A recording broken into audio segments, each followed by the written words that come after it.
Hello friends, welcome to my channel. Friends, आज हम इस वीडियो में डिस्कस करने वाले हैं डायगोनालाइजेबल मैट्रिक्स हमारे पास क्या होती है। डायगोनालाइजेशन हम बोलेंगे किसको कि किस मैट्रिक्स को हम डायगोनालाइजेबल बोलेंगे, उसके लिए क्या क्या कंडीशन, मतलब कंडीशन नहीं बोलेंगे, उसके लिए क्या क्या रिजल्ट होते हैं कि हम कैसे मैट्रिक्स को डायगोनालाइजेबल बोल सकते हैं। तो गाइज चलो स्टार्ट करते हैं आज का लेक्चर। अगर गाइज आपने फर्स्ट लेक्चर नहीं देखा जिसमें हमने क्या डिस्कस किया था कि आइगन वैल्यू क्या होती है, आइगन वेक्टर क्या होता है, कैरेक्टरिस्टिक पॉलिनोमियल क्या होता है, मिनिमल पॉलिनोमियल क्या होता है, तो ये डेफिनेशन हमने देखी थी। इनको कैसे हमें लिखना है एग्जाम में वो सब भी हमने एक पैटर्न फॉलो किया था। तो आपने नहीं देखा है तो जाके देख लीजिए, और देख रखा है तो चलो आज का लेक्चर स्टार्ट करते हैं। सबसे पहले गाइज हमारे पास है डायगोनालाइजेबल मैट्रिक्स। हम बोलेंगे किसको? A N cross N matrix A. ये ए सेम नहीं है, ये तो ए वैसे वाला ए है कि कोई भी एक मैट्रिक्स है ना। तो A N cross N matrix A set to be diagonalizable if there exist a non singular matrix P. अगर हमारे पास एक ऐसी नॉन सिंगुलर मैट्रिक्स एग्जिस्ट कर जाए जिसका क्या बोलेंगे हम? पी, जिसका नाम होता है पी। पी एक नोटेशन है गाइज। जनरली हमारे एग्जाम में जब भी अगर इस टाइप से क्वेश्चन पूछेगा ना तो 99.99% हम बोल सकते हैं कि वो मैट्रिक्स का नाम पी ही देगा, क्योंकि हम हर जगह पे जो मैट्रिक्स होते हैं वो पी ही बोलते हैं। If there exist a non singular matrix P such that P inverse A P is equal to D. अगर P जो मैट्रिक्स, अगर ऐसे मैट्रिक्स एग्जिस्ट कर जाए कि उसका इनवर्स निकाले और उस इनवर्स की A के साथ मल्टीप्लाई करे और P के साथ मल्टीप्लाई करे, तो वो हमारे पास क्या दे दे? एक D के इक्वल दे दे। और D क्या हमारे पास यहाँ पे? D है एक डायगोनल मैट्रिक्स। अब डायगोनल मैट्रिक्स कैसी होती है आपको पता है कि डायगोनल एंट्रीज क्या होगी हमारे पास? नॉन जीरो होगी, और बाकी सभी एंट्री जितनी भी होगी यहाँ पे वो सब क्या हो जाएगी? जीरो हो जाएगी।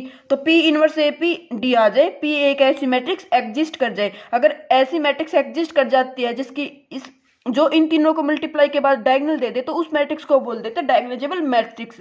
तो देखो बाय डेफिनेशन से कोई क्वेश्चन जाएंगे तो बहुत लेंथी पड़ेगा, इसलिए हमारे पास इसमें क्या है? दो तीन रिजल्ट है। तो हम डायरेक्ट जब भी डायगोनालाइजेबल चेक करेंगे ना, अगर वो पी ना पूछे, देखो एग्जाम में वो हमसे पी पूछ सकता है such that P is equal to, बताओ पी क्या होगा, तो आपको पी फाइंड भी करना पड़ेगा, वो भी बताऊंगी मैं कैसे। लेकिन अगर वो जस्ट ये पूछता है कि ये मैट्रिक्स डायगोनालाइजेबल है या नहीं, यस और नो, तो कैसे करेंगे? तो हम जाएंगे डायरेक्ट रिजल्ट। रिजल्ट क्या है? तो रिजल्ट ये है, मोस्टली ये वैसे तो तीन चार रिजल्ट और भी है लेकिन वो थोड़े लेंथी पड़ जाते हैं। इजी इजी रिजल्ट ये है क्या कि A N cross N matrix is diagonalizable if and only if it has N L I eigen vector. अब एल आई आइगन वेक्टर क्या होते हैं? आपको पहले तो क्या होना, एल आई क्या होता है? एल आई और एल डी हम देख चुके हैं लीनियर अलजेब्रा में बहुत बार, जैसे तीन। अब यहाँ पे n क्रॉस एन मैट्रिक्स है, तो n क्रॉस एन की जगह पे आप एक बार 2 क्रॉस 2 की मैट्रिक्स ले, तो 2 क्रॉस 2 की मैट्रिक्स है, उसके दो आइगन वेक्टर निकाले। अब आइगन वेक्टर लास्ट लेक्चर में हमने देखा था कि आइगन वैल्यू के corresponding eigen vector find out करते थे।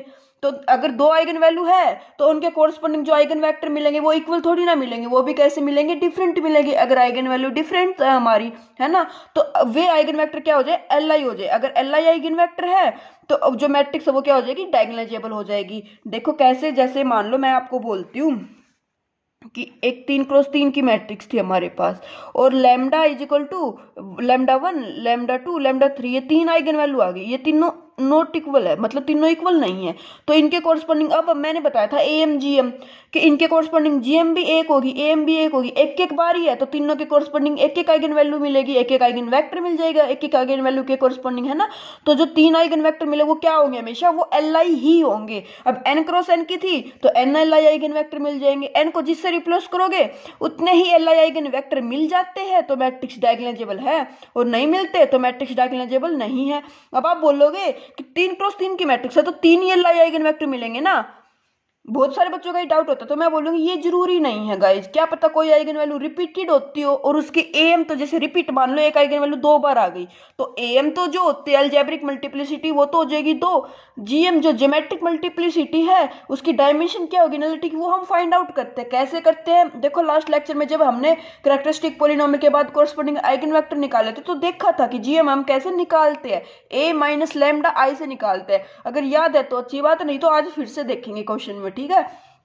तो फर्स्ट रिजल्ट है if and only if it has N L I eigen vector. Second result बोलता है guys a matrix is diagonalizable if and only if A M is equal to G M for each eigen values means अगर lambda 1 हमारी एक eigen value है तो उसकी M और GM equal आ जाए। अब एम क्या होती है, जीएम क्या होती है, ये जब क्वेश्चन करेंगे वहां पे डेफिनेशन बता रखी है, फिर से देख लेंगे अगर नहीं पता है तो।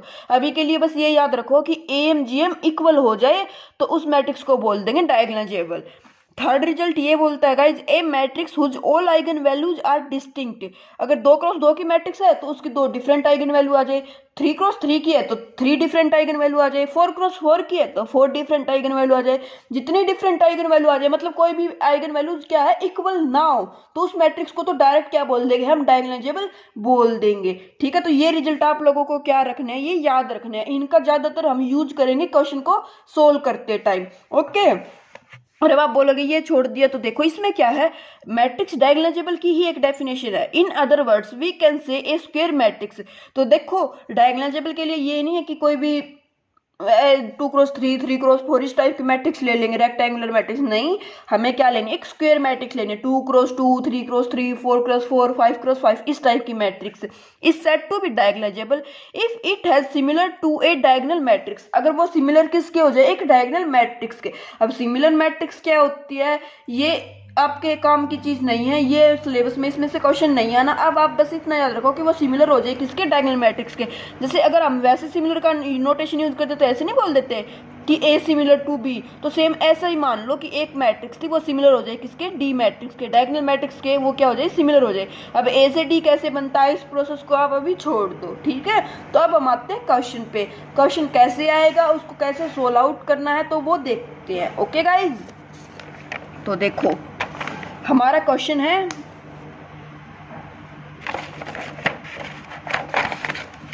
a is equal to 1 - 3 3 3 - 5 3 6 - 6 4 is diagonalisable. एक मैट्रिक्स दे दी और हमसे पूछ रहा है ये डायगोनलाइजेबल है, यस और no. If in case a is diagonalizable, अगर a डायगोनलाइजेबल है तो find p and a matrix D such that P inverse A P is equal to D। तो हमें फाइंड आउट करनी है P मैट्रिक्स और D मैट्रिक्स। तो कैसे करोगे, तो सबसे पहले तो क्या बताना है, डायगोनलाइजेबल है यस और नो। तो कैसे चेक करोगे, स्टेप फर्स्ट आपको बताना है, हम करेंगे स्टेप फर्स्ट में फाइंड CHX। देखो वो तो अब आप, अगर हमारा वो जब ऑफलाइन पेपर होगा तो वो क्वेश्चन मेंशन करेगा, तो सॉल्यूशन में आप क्या करोगे, सॉल्यूशन में लिख देना given A is equal to this, now CHX is equal to, आपको वो बताना है, आपकी चॉइस है गाइज कि आप CHX फाइंड आउट करने के लिए आप डायरेक्ट बोल दोगे कि 3x3 के लिए ये फॉर्मूला होता है। तो वो लास्ट लेक्चर में बता दिया था कि आपको या तो 3x3 का फॉर्मूला लिख दो या फिर A - लैम्डा I का डिटर्मिनेंट फाइंड आउट करो, बट कुछ तो बताना पड़ेगा ना। अब मैं हर लेक्चर में तो बार बार वो सेम चीज़ें नहीं लिखूंगी ना, इसलिए मैं आपको डायरेक्ट बताने लग रही हूँ कि आप पहले फाइंड CHX के लिए आप बोल दोगे we know that for 3x3 matrix CHX is equal to lambda cube minus trace of A lambda square plus A11 A22 A33 cofactor minus determinant of A। तो वो फॉर्मूला मेंशन करके और उसके बाद फिर वैल्यूज पुट कर देना कि A11 कोफैक्टर ये आ गया, 22 ये आ गया, 33 ये आ गया, डिटर्मिनेंट ये आ गया। तो CHX बन जाएगा गाइज हमारे पास lambda cube minus 12 lambda minus 6। ठीक है, इस फॉर्मूले में पुट कर दी है वैल्यू और यहाँ से CHX निकाल दिया। अब हमें क्या निकालना गाइज, इसके फैक्टर निकालने हैं। तो बाय सिंथेटिक डिवीजन हमने क्या निकाल दिया, इसके फैक्टर निकाल दिए। यहाँ पे ये साइड में जब स्पेस होता है तो आपकी चॉइस है, आप निकालना चाहो तो निकाल, क्योंकि वैसे भी तो रफ वर्क के लिए आप निकाल लोगे ही ना, तो इसको डायरेक्ट यहीं पे निकाल देना, उसको भी अच्छा लगेगा कि हाँ भाई निकाल के दिखा रहे। नहीं निकालो तो भी कोई बात नहीं है, आप डायरेक्ट अगर आप ऐसे लिख सकते हो तो ऐसे लिख लेना, चॉइस है आपकी। मैं ये नहीं बोलूँगी कि निकालने ही निकालने हैं, ठीक है, चॉइस है। उसके बाद अभी इसको छोड़ दो, इसको नहीं ध्यान देना अभी आपको, ठीक है। CHX निकाल दिया। अब देखो CHX के बाद क्या करना है, हमें निकालने आइगन वैल्यू पता चल गई कि लैम्डा इजिकल टू -2 और लैम्डा इजिकल टू 4 -4 आएगा यहाँ पे गाइज ये। तो लैम्डा इजिकल टू -2 और लैम्डा इजिकल टू 4 हमारे पास क्या है गाइज, आइगन वैल्यूज है। ये कितनी बार आने लग रही है, तो इसका जितनी पावर है तो आइगन वैल्यू -2 कितनी बार है, 2 टाइम्स, और ये कितनी बार है, 1 ही बार है। तो जो इसकी एम है वो तो हो गई 2, इसकी एम है वो हो गई 1। एम क्या होती है गाइज, हमारे पास एम होती है अलजेब्रिक मल्टीप्लिसिटी, अर्थमेटिक नहीं algebraic.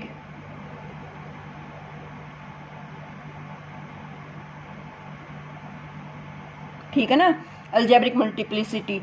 Algebraic multiplicity of an eigenvalue is the number of times it appear at root of the characteristic equation.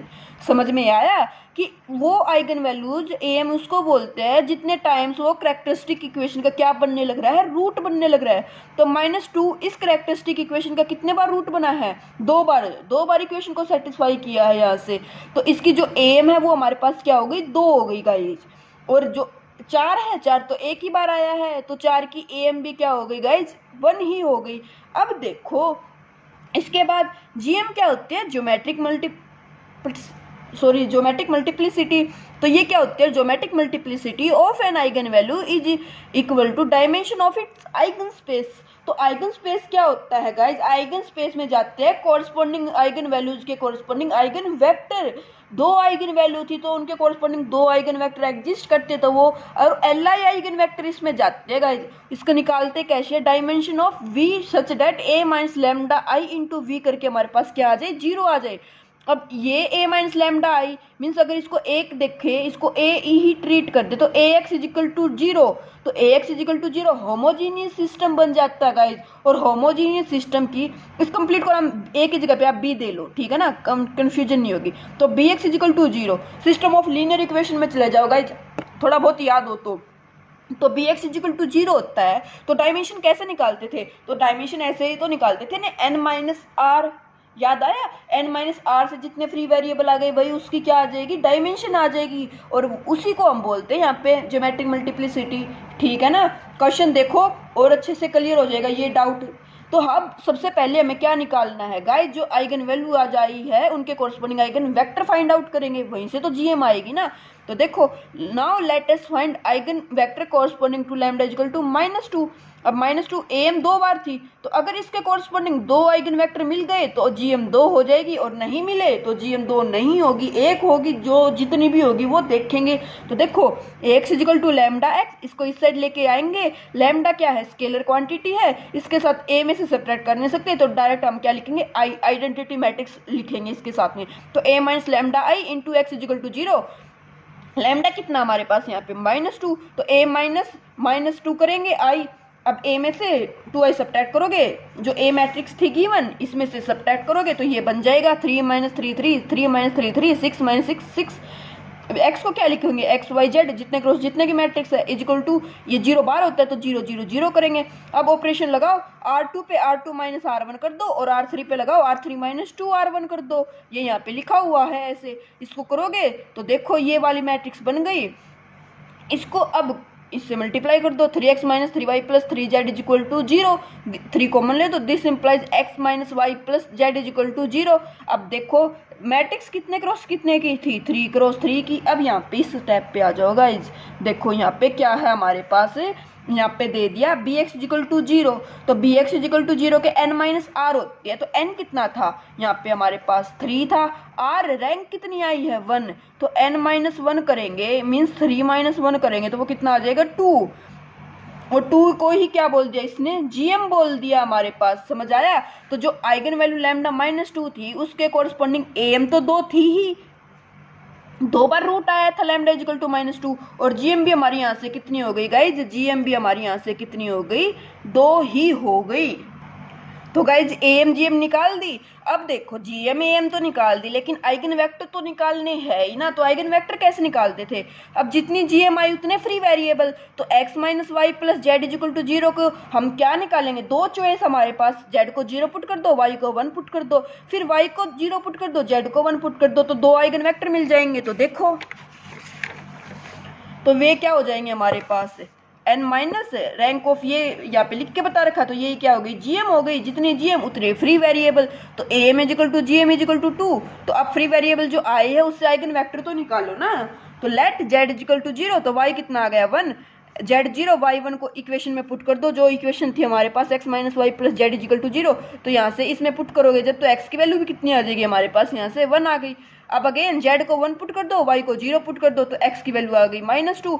तो 2 आइगन वेक्टर मिल गए किसके कोरस्पॉन्डिंग, लैम्डा इजिकल टू -2. ठीक है. अब मैंने आपको बताया था कि जो एम होती है, जो जीएम होती है, वो लेस देन इक्वल टू होती है हमारे पास एम, और ये हमेशा 1 या 1 से ग्रेटर होती है. याद हो तो ये रिजल्ट आपको बता देना है। अगर किसी की एक ही एम है तो उसकी जीएम भी एक ही होगी। ओके, क्योंकि एक ऐसे, अब जीएम के पास क्या चॉइस है गाइज, अगर इसकी एम एक आ गई तो जीएम एक से बड़ी होगी, यहाँ पे बोलने लग रहे हैं कि एक से बड़ी, यहाँ पे बोलने लग रहे हैं कि, तो जीएम क्या हो जाएगी, डायरेक्ट एक ही हो जाएगी। ओके, तो जब, इसलिए मैं हमेशा बोलती हूँ अगर कोई जो डिस्टिंक्ट आइगन वैल्यू वाला रिजल्ट था ना गाइज, कि अगर जितने क्रॉस, मान लो 3x3 की मैट्रिक्स थी, उसकी 3 ही आइगन वैल्यू मिल गई और वो तीनों डिफरेंट है, इक्वल नहीं है, तो सबकी एम एक होगी तो जीएम भी एक हो जाएगी। एम जीएम इक्वल तो मैट्रिक्स डायगोनलाइजेबल। इसलिए हम जब डिस्टिंक्ट आइगन वैल्यू मिल जाते हैं ना तो वहां से डायरेक्ट ही बोल देते हैं। या तो जो ट्रिक बोलते थे ना कि डिस्टिंक्ट आ जाए तो गाइज बोल देना मैट्रिक्स डायगोनलाइजेबल है, वो इसी उससे आती है। ठीक है, लेकिन अभी तो हमें क्या बताना गाइज, मैं अब 4 के corresponding eigen vector find out करूंगी। क्यों? क्योंकि एक तो आइगन वेक्टर पूछ रखा हो उसने तो भी फाइंड आउट करने हैं, और नहीं पूछता है तो भी करने हैं। क्यों करने हैं आगे पता चलेगा आपको। तो देखो a minus lambda I, A x is equal to lambda x करेंगे, लेमडा 4 के कॉरस्पॉन्डिंग करेंगे तो a minus 4i x is equal to 0। अब यहाँ से करो 4 करोगे सब्ट्रैक्ट तो ये बन जाएगी मैट्रिक्स -3 - 3 3 3 - 9 3 6 - 6 0। ऑपरेशन अप्लाई कर दो, R2 प्लस R1, R3 पे कर दो R3 प्लस 2R1 करोगे तो ये मैट्रिक्स बन जाएगी। इस पे अगेन कर देना R3 पे R3 plus R2, R3 minus R2 करना है यहाँ पे, R3 माइनस R2 तो ये बन जाएगी। अब देखो गाइज इसकी एम जीएम, एम कितनी थी, एक ही थी ना, 4 एक ही बार रूट बना था। जीएम निकाल लो इसकी, तो जीएम फाइंड आउट करोगे तो ये मैट्रिक्स क्या बन जाएगी गाइज, इसकी रैंक देखो n माइनस आर करके, तो 3 - 2 करोगे तो 1 आ गई। एम 1 थी तो जीएम तो अपने आप 1 आनी ही थी, हमें बता भी था, लेकिन यहाँ से निकाल भी दी। जीएम भी कितनी है गाइज, 1 है। तो देखो अब सिस्टम ऑफ लीनियर इक्वेशन से इनकी मल्टीप्लाई करो तो 3 कॉमन ले लेना बाद में, तो x plus y minus z is equal to 0। क्यों? क्योंकि इससे माइनस भी कॉमन ले लिया, -3 कॉमन ले लिया। यहाँ से करोगे तो -2y plus z is equal to 0। Free variable एक ही है तो एक ही चॉइस है हमारे पास, किसको, तो लेट जेड इजिकल टू 2। आप बोलोगे 2 क्यों पुट किया, क्योंकि मैं फैक्टर में नहीं चाहती थी गाइज वाई को, इसलिए मैंने जेड को क्या पुट कर दिया, 2 पुट कर दिया। तो जेड को 2 पुट करोगे तो वाई कितना आ जाएगा हमारे पास, 1 आ जाएगा। वाई 1 जेड 2 इसमें पुट कर दो, x 1 आ जाएगा तो 1 1 2। तो 3 आइगन वैल्यूज नहीं थी गाइज, 2 आइगन वैल्यूज थी, लेकिन हमें n L I eigen vector 3x3 के लिए 3 आइगन वैक्टर मिल गए ना, एक तो यहाँ से मिल गया और 2 ये यहाँ से मिल गए थे लैम्डा इक्वल टू -2 के लिए। 3x3 की मैट्रिक्स थी, 3 ही आइगन वेक्टर मिल गए, तो मैट्रिक्स कैसी हो गई, डायगोनलाइजेबल हो गई। तो हम बोल देंगे एम, जो ये अब जो ये टेबल बना रखी थी ना, बाद में ये टेबल बना देना आप, ठीक है ना, आइगन वैल्यू के कॉरस्पॉन्डिंग आइगन वेक्टर निकाल देना, उसके बाद ये टेबल बना देना। Lambda is equal to -2 for am is equal to 2, 4 की 1 थी, जीएम निकाल दी, इसकी 2 आ गई, इसकी 1 आ गई, तो हम बोल देंगे by result M of each eigen value is equal to GM. तो एम जीएम इक्वल, तो मैट्रिक्स क्या हो गई, डायगोनलाइजेबल हो गई। या तो ये मेंशन कर देना या फिर ये बोल देना कि 3x3 की मैट्रिक्स थे, 3 आइगन वेक्टर क्या मिल गए, एल आई आइगन वेक्टर मिल गए, तो वो क्या हो जाएंगे हमारे पास, मैट्रिक्स डायगोनलाइजेबल हो जाएगी। अब आप बोलोगे कि ये हमें क्या पता एल आई आइगन वेक्टर मिलेंगे, अरे 3x3 की मैट्रिक्स है। तो देखो आपकी शॉर्टी के लिए करके नहीं दिखाना ये एग्जाम में, लेकिन अभी मैं आपको बताने लग रही हूँ। आइगन वेक्टर एल आई और एल डी कैसे चेक करते थे, ऐसे ही तो चेक करते थे कि इसकी रैंक निकाल दो या फिर डिटर्मिनेंट निकाल दो। 3x3 की मैट्रिक्स का डिटर्मिनेंट निकाल देते, रैंक तो चलो स्टेप ज़्यादा हो जाएंगे। तो यहाँ से -1 2 1, तो -1 + 2 + 1, तो डिटर्मिनेंट कितना आ जाएगा गाइज, इसका 2 डिटर्मिनेंट आ गया, जो कि नॉन जीरो है। तो नॉन जीरो डिटर्मिनेंट, तो जो आइगन वैल्यूज है उनके कॉरस्पॉन्डिंग जो ये निकाले थे आइगन वेक्टर, ये क्या हो गए, 3 आइगन वेक्टर थे हमारे पास। अब ये मैट्रिक्स में पुट कर दिए, तो ये मैट्रिक्स में पुट करते ये 3x3 की बन गई, रैंक क्या आ गई, डिटर्मिनेंट नॉन जीरो, तो रैंक फुल रैंक आते ही ये क्या हो गए, एल आई हो गए। तो L I L D check करते थे, तब उस स्टेप से मैंने बता दिया आपको कि जो आइगन वेक्टर निकाल लिए है ना, ये क्या है, एल आई है, हमेशा ही एल आई बनेंगे ये, ठीक है ना। अब एल डी कब बनेंगे, देखो एल डी जब बनते, समझना इस चीज को, यहाँ पे एम जीएम इक्वल आई है इसलिए ये एल आई आई है। अगर इसकी जीएम 1 आ जाती ना, एम तो 2 थी लेकिन जीएम अगर 1 आ जाती तो एक ही वेक्टर एल आई मिलता, जितनी जीएम आएगी उतने ही एल आई आइगन वेक्टर मिलेंगे किसी कॉरस्पॉन्डिंग आइगन वैल्यू के, ठीक है ना। तो जीएम 2 थी तो 2 मिल गए, जीएम 1 होती तो 1 ही मिलता। जैसे यहाँ पे जीएम 1 आई थी इस वाले स्टेप में तो 1 ही आइगन वेक्टर मिला। अब इसके कॉरस्पॉन्डिंग आप बोलोगे कोई और आइगन वेक्टर, तो गाइज वो इसका स्केलर मल्टीपल होगा, तो वो आइगन वेक्टर एल डी होगा, एल आई नहीं होगा। आई होप समझ आया होगा। तो देखो मैट्रिक्स बना दी, कैरेक्टरिस्टिक निकाल दिया, उसके बाद हमने एम जी एम निकाल दी, दोनों की 2 आइगन वैल्यू आई थी। स्टेप अब तक समझ में आए कि आइगन वैल्यू निकाल ली, उसके कॉरस्पॉन्डिंग हम आइगन वेक्टर निकाल लेंगे, आइगन वेक्टर के कॉरस्पॉन्डिंग हम ये टेबल बना देंगे और रिजल्ट बता देंगे कि yes A M G M equal है, तो मैट्रिक्स हो गई डायगोनलाइजेबल। तो यहाँ पे बोल दोगे यस। उसके बाद देखो इसने क्या बोला है, in case A is diagonalizable, अगर ए डायगोनलाइजेबल है तो पी फाइंड आउट करो। तो पी क्या होगी गाइस, सुनना, पी जो मैट्रिक्स होती है उसको बोलते हैं मॉडल मैट्रिक्स। कभी वो पी के प्लेस पे डायरेक्ट ये बोलते हैं ना कि find out model matrix, define it's model matrix, तो भी क्या होगी गाइज, पी ही होगी वो। और ये कैसे बनती है गाइज, सुनना, जो ये आइगन वेक्टर आए थे ना 110 -101 112, इन्हीं को कॉलम वाइज पुट कर दिया। देखो यहाँ से जब मैंने एल आई बताया था तो एल आई टाइम -1 यही थी ना, 012 012 सेम है ना। तो क्या किया गाइस, जो ये 3 आइगन वेक्टर निकाल लिए है ना, 3, 2 यहाँ से और 1 यहाँ से, जितनी आइगन वैल्यू थी उसके कॉरस्पॉन्डिंग आइगन वेक्टर मिल गए, तो इनको लिख दिया कॉलम वाइज। आप बोलो कि हमेशा ये डिफाइन हो जाएगी, नहीं। अगर A M G M equal ही नहीं आए किसी की तो वहाँ से कैसे निकाल दोगे, आइगन वेक्टर 2 हो जाएंगे। बट ये मैट्रिक्स जो होती है ये भी तो क्या होती है, ये भी स्क्वायर मैट्रिक्स ही होती है गाइज। तो ये कब मिलेगी, जब मैट्रिक्स डायगोनलाइजेबल होगी ना तो ही मिलेगी ये मैट्रिक्स। अगर मैट्रिक्स डायगोनलाइजेबल नहीं है तो ये मैट्रिक्स नहीं मिलने वाली, ठीक है ना। तो इसलिए आपको eigen vector A M G M वाले जो रिजल्ट है वहाँ से सबसे पहले वो क्वेश्चन में यही पूछेगा डायगोनलाइजेबल है, अगर यस आती है तो ही देयर एग्जिस्ट होएगी, अगर यस नहीं आती है तो ये मैट्रिक्स फाइंड आउट नहीं कर सकते। तो ये सुनना, मैट्रिक्स के जो आइगन वेक्टर आए थे कॉलम वाइज लिख दिए, ए मैट्रिक्स थी ही। अब पी इनवर्स निकाल लो, तो पी इनवर्स निकालना 3x3 के लिए आपको इनवर्स निकालना आता है, adjoint of P bye determinant of P. Adjoint of P ये निकाल लोगे, इसका ट्रांसपोज करोगे, ये आ जाएगा, डिटर्मिनेंट 2 आया था, आ गया। अब पी इनवर्स ए पी किसके इक्वल दिखाना है, डी के दिखाना है ना, तो पी इनवर्स ये आ गया, ए ये आ गया, पी ये आ गया, इनकी मल्टीप्लाई कर दो, पहले इन दोनों की मल्टीप्लाई कर दी, ये आ गई ये आ गई, अब इन दोनों की कर दो, इस 2 को यहाँ पे मल्टीप्लाई कर दो, मतलब अंदर तो डिवाइड हो जाएगा, ये डिवाइड में है ना, तो ये 2 मैट्रिक्स आएगी, इनकी मल्टीप्लाई करोगे तो ये मैट्रिक्स बन जाएगी गाइज। और ये तो क्या है, डायगोनल आ गई ना ये मैट्रिक्स। तो yes P inverse A P equal to D, तो हमने फाइंड आउट कर दी है कैसी मैट्रिक्स डी। अब आप बोलोगे इस डी की क्या खासियत है, तो मैं बताऊंगी, जो डी मैट्रिक्स आती है ना तो आपको क्या करना है, इतना करके दिखाओगे ना। बाय चांस अगर कैलकुलेशन में कहीं से आपसे कुछ ऐसा होने लग रहा है ना कि कहीं कैलकुलेशन मिस्टेक है, तो गाइस देखो एग्जामिनर एक एक चीज़ को तो देखेगा नहीं, सुनना मेरी बात, बोलना नहीं चाहिए, लेकिन बाय चांस अगर कहीं पे आपका 0 नहीं भी बनने लग रहा तो ये मैट्रिक्स डी कैसे लिखोगे, तो डी में जाती गाइज जो आइगन वैल्यू जाती है ना हमारी, ध्यान देना, हमारी क्या आइगन वैल्यू आई थी, यहाँ से आई थी -2 और 4, और -2 कितने बार था, 2 बार था, तो -2 और -2 2 बार ही आया और 1 बार आ गया 4। तो ये खासियत होती है डी मैट्रिक्स की।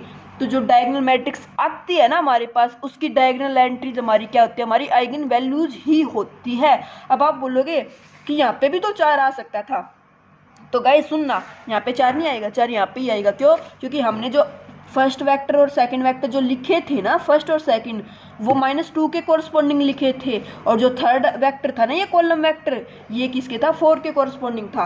आप इनको आगे पीछे कर लेना कि देखो जैसे इसको 110 को यहाँ पे कर देना, तो हमारी जो डी मैट्रिक्स आएगी ना फिर वो आ जाएगी -2 4 -2। ओके, करके देख लेना आप लोग और फिर बताना कमेंट में कि हाँ आई या नहीं आई। तो ये मैट्रिक्स जो डी बनेगी वो क्या बनेगी, कॉरस्पॉन्डिंग आइगन वैल्यूज के ही बन जाएगी। तो जितनी मैट्रिक्स आती है ना, अगर बाय चांस, ये तो चलो सब्जेक्टिव एग्जाम है, अगर ऑब्जेक्टिव में कोई और एग्जाम देने लग रहा है उसमें पूछने लग जाए कि diagonal find P inverse A P कि P inverse A P is equal to D, then what is D? तो D हम डायरेक्ट क्या बोल देते हैं, जो डायगोनल वैल्यू जाती है ना उन्हीं को लिख देंगे यहाँ पे। उस केस में वो ये नहीं बोलेगा कि ये क्या होगी, वो तब तो ऐसे ही देगा, 4 यहाँ पे दे दे कहीं पे दे दे, कोई फर्क नहीं पड़ेगा। लेकिन अब तो हमसे पूछी थी तो हमने P डिफाइंड की है, P जैसे डिफाइंड की है तो D वैसे ही आ जाएगी। तो -2 4 आ गई। आई होप गाइज आपको समझ आया होगा, लेक्चर अच्छा लगने लग रहा होगा, है ना। उसके बाद देखो इसमें मैंने अब करेक्टरिस्टिक निकाल दिया था, उसके बाद ये अगेन ऐड कर दिया, क्या, मिनिमल पोलिनोमियल। तो मिनिमल पोलिनोमियल करेक्टरिस्टिक क्या आया था हमारे पास, लैम्डा प्लस 2 का स्क्वायर इंटू लैम्डा माइनस 4, ये आया था ना। अब करेक्टरिस्टिक के लिए दो चॉइस है, या तो लैम्डा प्लस 2 लैम्डा माइनस 4 बन जाए, या सी एक्स के इक्वल बन जाए। तो ये दो चॉइस है, इनकी मल्टीप्लाई करके लिख दिया। तो इसको चेक करेंगे पहले, क्यों, क्योंकि लोवेस्ट डिग्री का यही है ना हमारे पास। तो इसको चेक करो, तो lambda square minus 2 lambda minus 8 is minimal polynomial, yes और नो। तो इसके लिए क्या करोगे, ए स्क्वायर माइनस 2 ए माइनस 8 आई का कर दो, तो ए का स्क्वायर करो -2 ए करो -8 आई करोगे तो देखो लगे लास्ट में 0 बन जाएगा। तो यस, ये हमारे पास क्या बन जाएगा, मिनिमल पोलिनोमियल बन जाएगा। ओके गाइज, तो मिनिमल ऐसे चेक करना होता है हमें। तो ये था गाइज आज का लेक्चर, जिसमें हमने चेक किया है कि मैट्रिक्स को डायगोनलाइजेबल कैसे चेक करेंगे।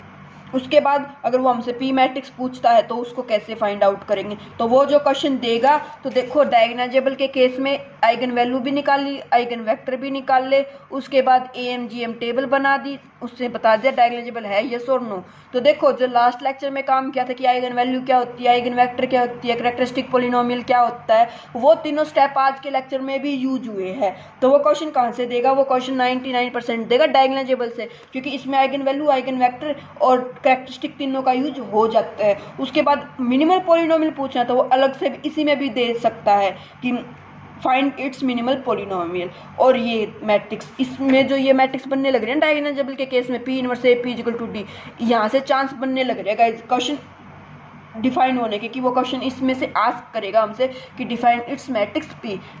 आप खुद भी तैयारी करने लग रहे तो आपको भी समझ आ जाता है कि हाँ ये थोड़ा इंपॉर्टेंट है, इससे क्वेश्चन हमारा आ सकता है ना, बन सकता है एग्जामिनर इस टॉपिक से क्वेश्चन। तो इससे बनेगा तो वो ऐसा ही बनेगा। अब इसमें कुछ ऐसा तो है नहीं कि डायगोनलाइजेबल में वो कुछ LT घुसा देगा, है ना, LT एक अलग टॉपिक है, तो डायगोनलाइजेबल में जो बनेगा वो यही बनेगा। तो आई होप गाइज आपको फर्स्ट लेक्चर भी अच्छा लगा होगा और आज का लेक्चर भी अच्छा लगा होगा। अगर अच्छा लगा तो कमेंट करके जरूर बताना आपको लेक्चर कैसा लगा। ओके, और वीडियो को शेयर भी कर दिया करो गाइज, और चैनल पे न्यू हो तो सब्सक्राइब भी कर सकते हो अगर अच्छा लगे तो। Okay, thank you.